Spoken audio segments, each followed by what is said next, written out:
think one thing that was important to us was this idea of empathy and understanding between different groups of people. There's a very polarising way of being at the moment where people sit on either side of their fence. This game is about trying to help people understand the position of another person. Fixing the physical with the tools that you understand, but also fixing the emotional with tools that we all struggle with on a day-by-day basis.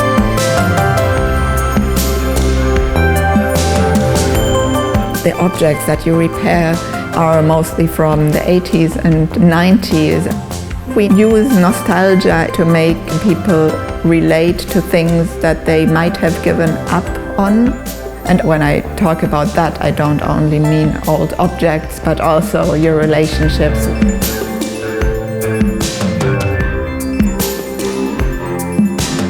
In the very early days, our goal was to find interactions that would feel juicy and interesting.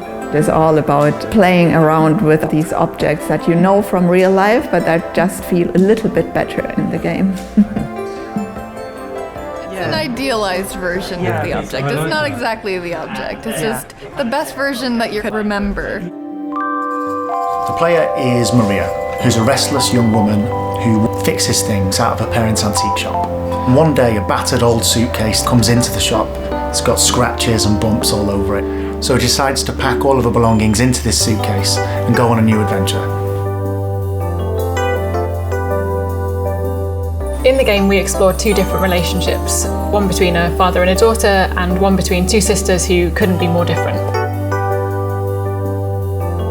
It's really interesting to try and explore the relationships that are presented in the game through the imperfections and condition of each object.